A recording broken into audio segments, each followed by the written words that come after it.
Hello students, we were discussing the direct sequence per spectrum communication systems. In continuation of that, today we will discuss the performance analysis of this DSSS system.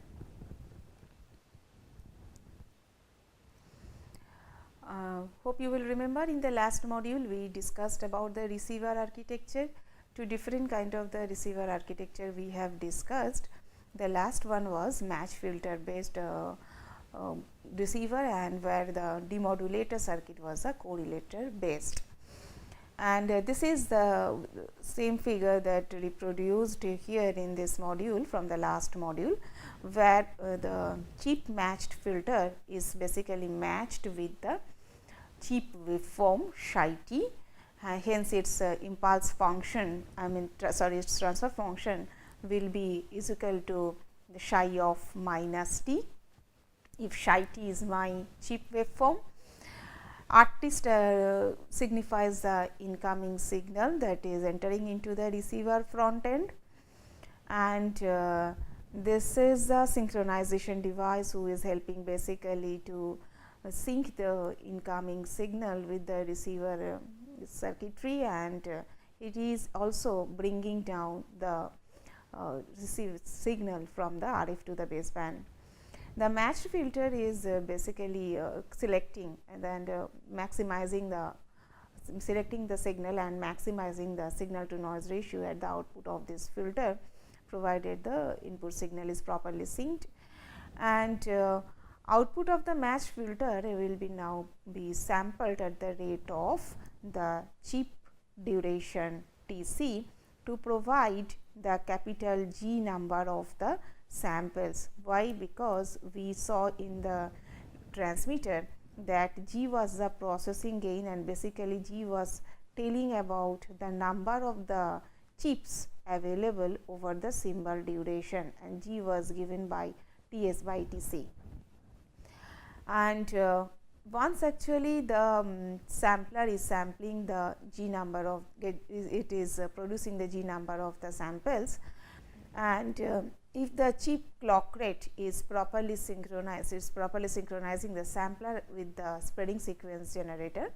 Spreading sequence is now helping you to despread the demodulated sequence, and Zi represents the output of this despread signal. The accumulator here is now accumulating the number of the samples. It is accumulating the G number of the samples that you have obtained over a symbol duration of Ts, and decision device is finally taking the decision about the demodulated signal to identify what was the message information transmitted from the transmitter.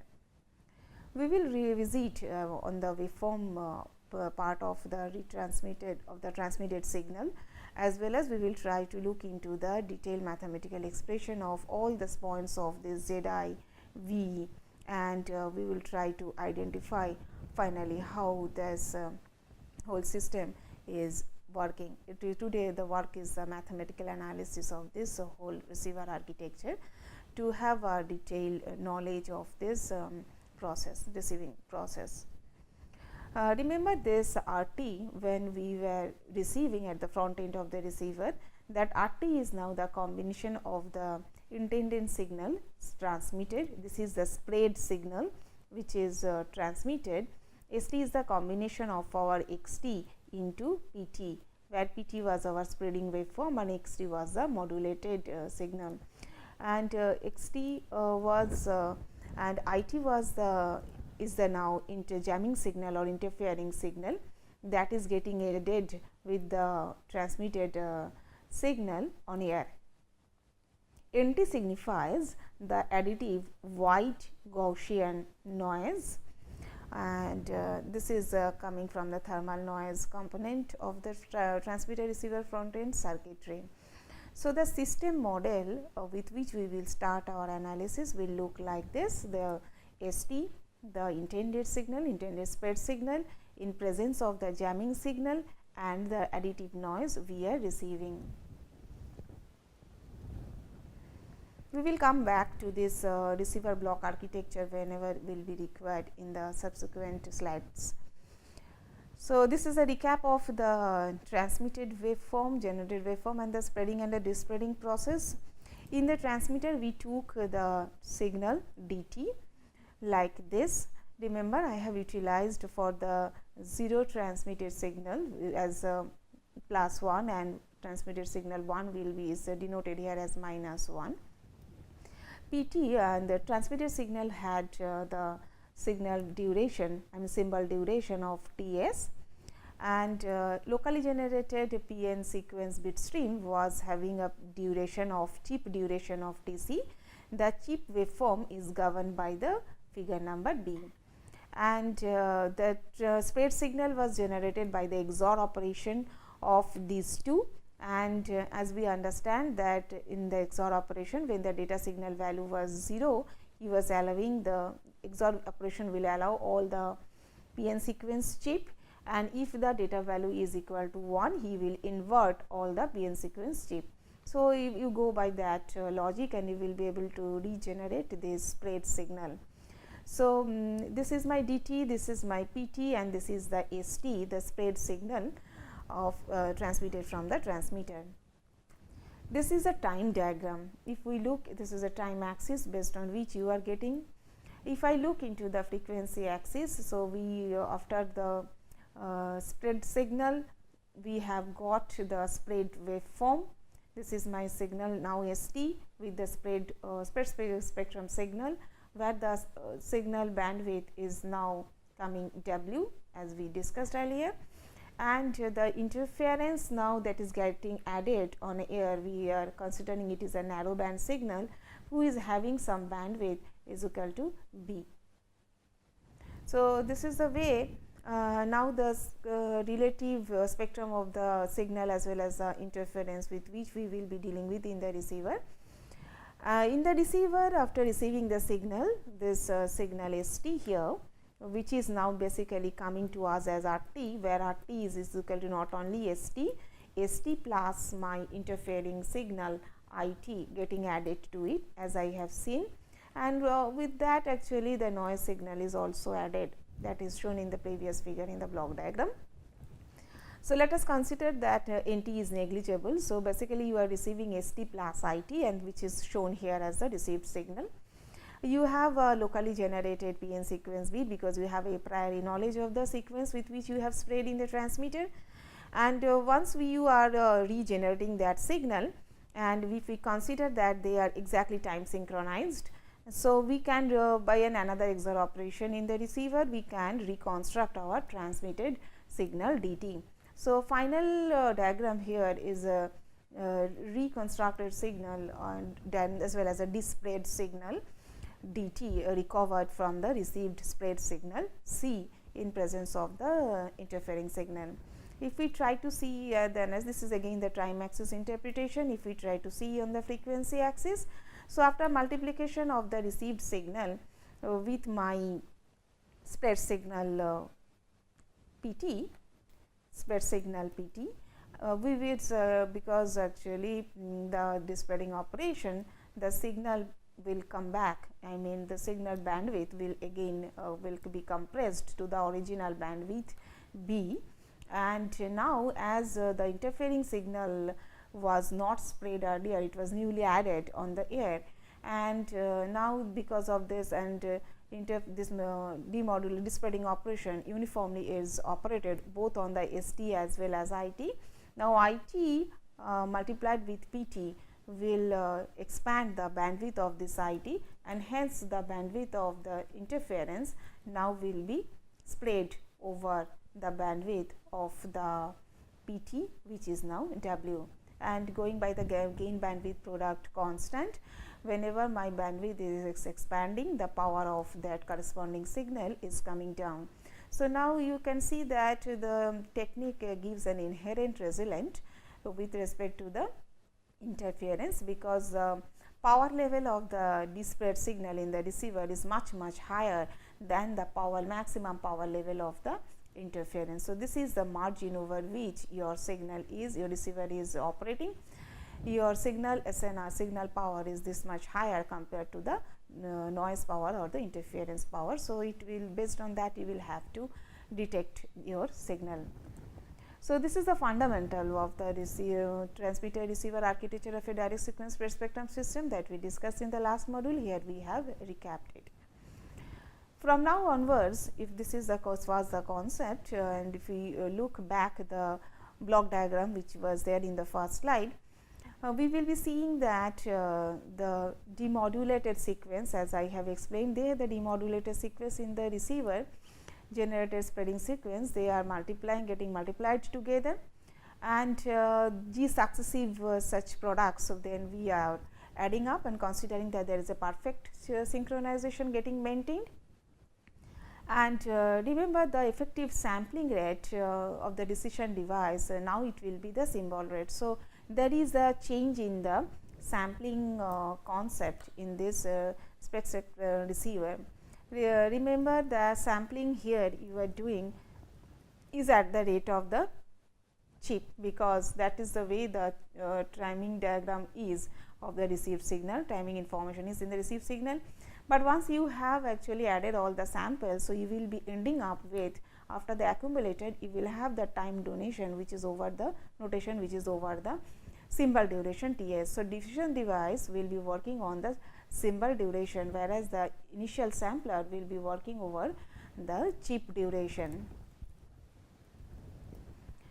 And so, that was the case, and we understand that all the sequence generator, the multiplier, the summer function, they all can be implemented as a discrete time filter and matched to the spreading sequence. Remember one thing, this match filter implementation won't be practical for a very long periodics, very long kind of the spreading sequence, because that will be extending over the multiple number of the data, very large number of the data symbols. If that is the situation, then match filter implementation is not practical. However, we will come back to the mathematical model. We started with RT is equal to ST plus IT plus NT, which we now understand this integrated model that we are receiving at the front end of the receiver. We have modeled NT as additive wide Gaussian noise, that is mentioned already.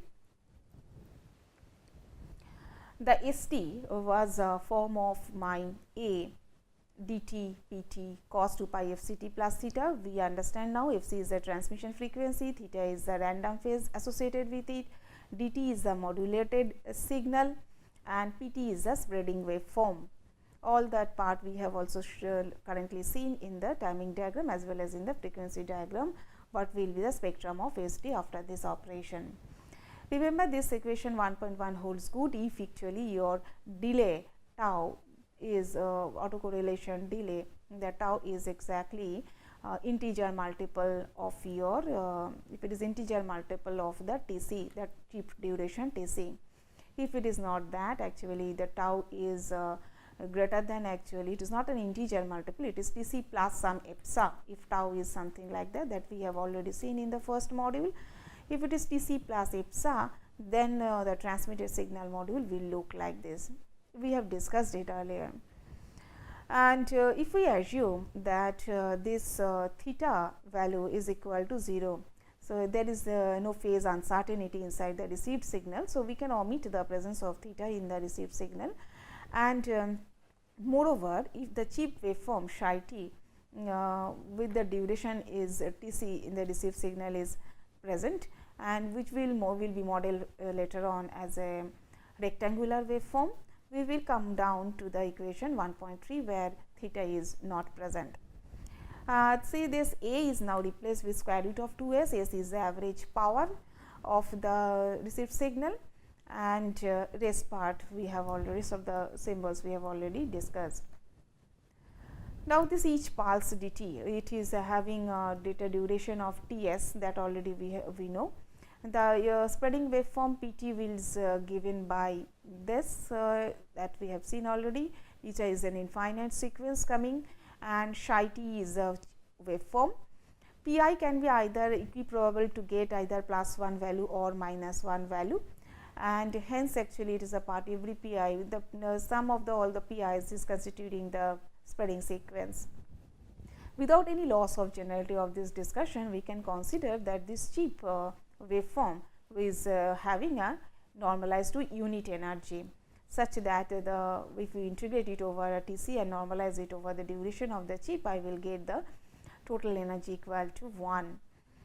And this transition of the symbols that we have discussed, that this transition of the symbol and the transition of the chips, they are coinciding actually exactly in the same timing duration. That means they are in the sync for our discussion.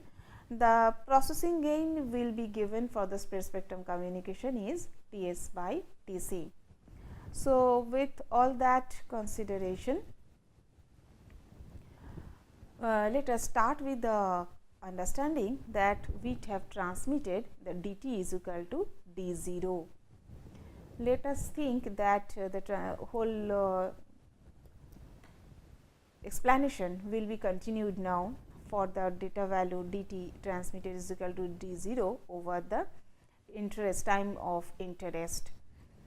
Then remember that Zi is the location, Zi is the data symbol that is coming after the demodulated sequence getting correspondingly multiplied by locally generated PN sequence. This is here. So, we have considered the RT, then we have thought inside the ST the condition of the condition of the dt is equal to d0 over the 0 to 2s.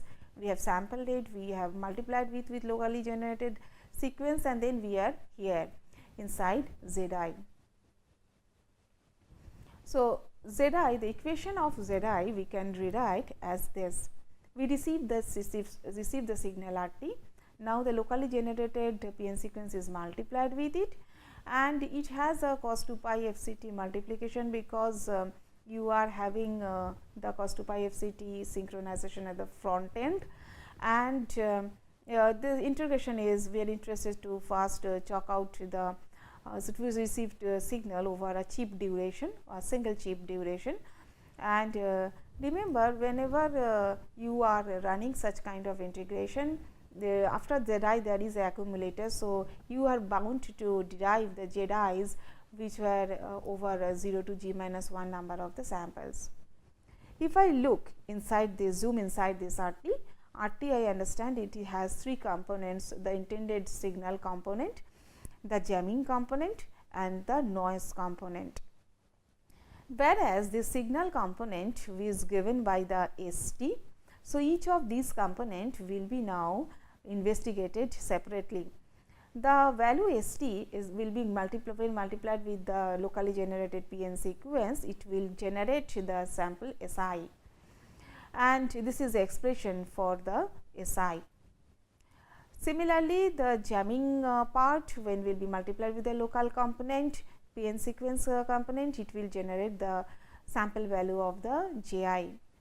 And similarly, the Ni for the noise part also, we will get the NT getting multiplied with the spreading sequence, and then we are ending up with the value Ni.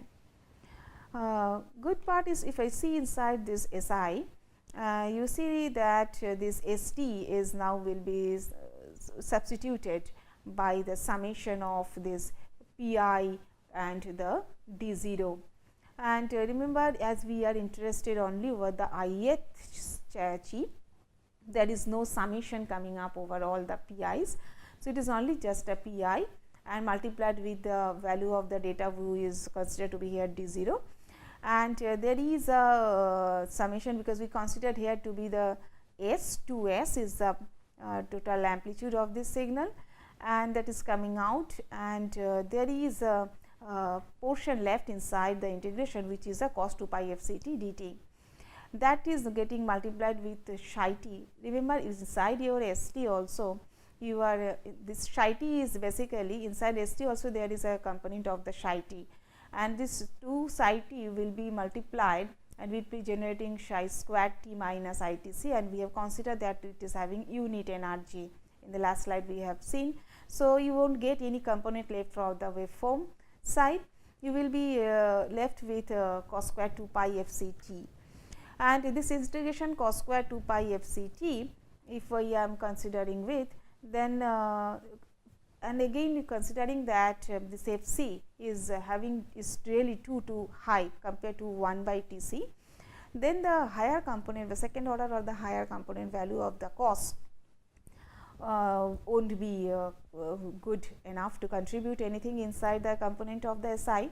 We will neglect all those terms. So, we will be ending up here with the cos square 2 pi FCT, where by adjusting the 2 here, we will get inside the 2 cos square 2 pi FCT. We will be further by trigonometric kinetic and be boils down to 1 plus cos 2 theta, and that cos 2 theta term we are neglecting because of this logic, and hence you will be ending up only with the integration of ITC to I plus 1 TC dt, and who will bring you down to the computation of to the value of TC.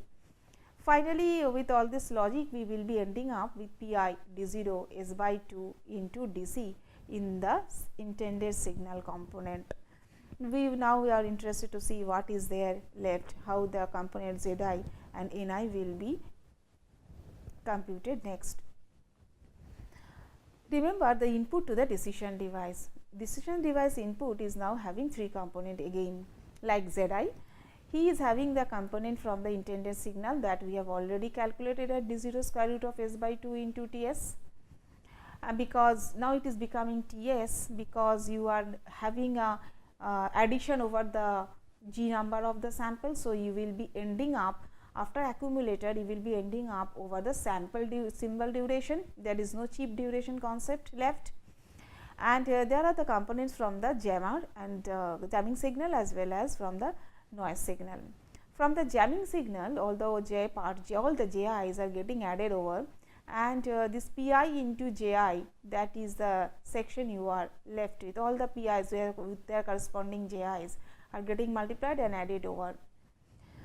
Now, remember one thing, that suppose that d0 is equal to plus 1 represents the logic symbol 1 and d0 equal to minus 1 represents the logic symbol 0. Then the way decision device works is, if the symbol value is 1, then the decision device will give you 0 greater than 0, and will tell that symbol is equal to 1 if the value of this capital V is greater than 0. So, if value of the V input to the decision device is greater than 0, the decision will be that the transmitted symbol was 1, and if the decision device input value V is less than 0, then the decision device will tell that the transmitted signal was transmitted as minus 1, basically it is 0. So, if this is the situation, then there is no chance that V can be exactly equal to 0. So, V value will be either greater than 0 or V value will be less than 0, because we have modeled the transmitted signal as either plus 1 or minus 1. So, probability of getting V equal to 0 of no chance. And when error occurs in a situation when if V is less than equal to 0, when transmitted value was actually plus 1, and V is greater than 0 when transmitted value d0 was exactly minus 1.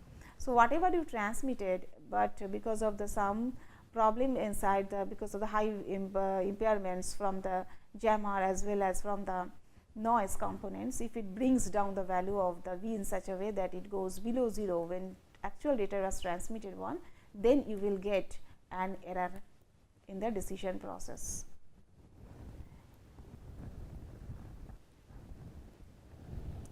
The white Gaussian noise that we have considered. So, we have to now think little bit about the variance part, the variance as well as the mean value of the V we are interested in, because that is the part we understood that there is a randomness in the jamming plus the noise section, who will actually greatly interfere in the decision process itself. So, we have to understand, as it is a random process, both the jamming plus noise, it is a random process. So, its statistical property, second order statistical property, that means the variance will be a very important part for our consideration, and which will from where actually we will take care of the fact that how much error probability we are expected to get in such kind of the scenario.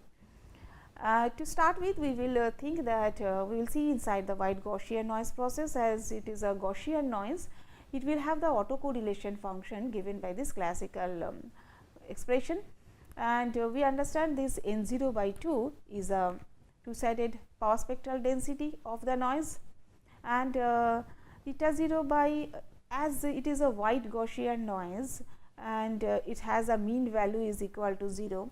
So, we see that the expected value of the V 2 is equal to 0, and so the straightforward calculation we will be ending up with to compute the variance of this guy.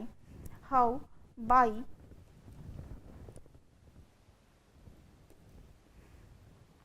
if we substitute the value of Ni into my V 2 and then try to compute the square of it to compute the variance, where this squaring of this Ni basically will end up with the squaring of this Nt, which is nothing but the autocorrelation of Nt with itself, where we can substitute the value of this autocorrelation function, and taking care of the fact that psi t, if psi t is equal to rectangular function to us, and we will be ending up with the variance computed as 1 by 4 n 0 into T s.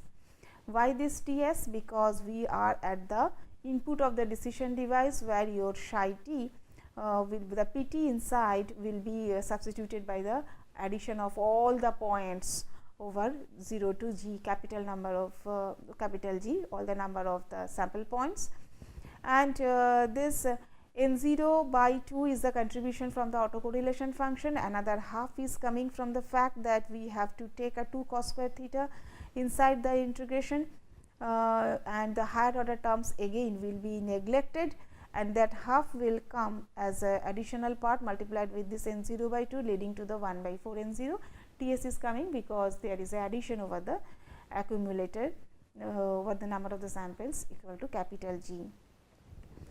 And see, it is desirable that this we will try to do the modeling over the long spreading sequence as a random binary sequence, and this random binary sequence model doesn't seems to obscure the important exploitable characteristics of the long sequence, and it is reasonable approximation even for the short sequence also in the networks with this asynchronous communication. And then with this hold good, this computation of this V 2, its variation, its variance, there is no effect of this, because they are the jammers and the noise, they are the completely independent and identically distributed two quantities we are dealing with. Now, we have to look inside the another part left, where actually V 1 is there. V 1 is the jamming section, but in order to understand the jamming contribution, the power contributed from the jamming section, we have to understand that the jamming is not now alone standing here. In the receiver, the jamming, the jamming signal is already got spread by the spreading sequence P t. So, its whole spectrum, its spectrum is getting dominated by the spreading signal. The property of this P t now we have to look into. We understand that this random binary, if we utilize the random binary sequence, then it has a statistical property we have already discussed, that this will have a statistical property such that it can take a +1 value or -1 value with equal probability is equal to half. Thus, your mean value of this P I is which is equal to also P t, it will be equal to 0. And then we come to the value that if the mean value is equal to 0, and then the mean value of V 1 and mean value of V 2 in V we had a component from the signal, then the value V 1 and V 2. We already seen that the mean value of the V 2 is equal to 0. Now, we have proved that if you use a random binary sequence, it will lead the mean value of V 1 is also 0. So, both are equal to 0. So, the mean value of V you will be ending up with is the expression d 0 square root of s by 2 T s.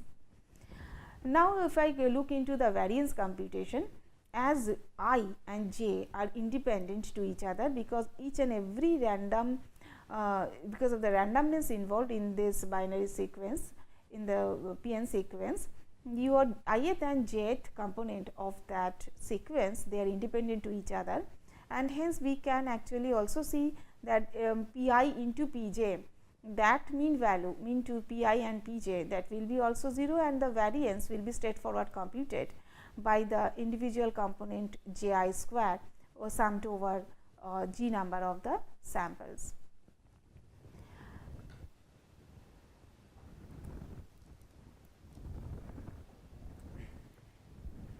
So, finally, the variance of the V will be sum of the variance you are computing here plus the variance of the noise that you have we have computed in the earlier slide here. So, they are the two variances that will be finally important for us to compute the signal to interference noise power for the decision device, which will largely actually control the decision of the decision device. We will see in the next module how actually these powers, corresponding powers, are playing the role in the decision device. Before ending this talk, we would like to highlight little bit and reframe our understanding of the processing gain that we are continuously talking about in the direct sequence phase spectrum system. Remember that this processing gain was declared as the ratio between the transmitted symbol duration by the chip duration, which is also given by the spread signal bandwidth W by the original signal bandwidth B, where W was 1 by the chip duration and the signal bandwidth was 1 by the symbol duration. Usually, we express this processing gain in terms of the decibels or dB.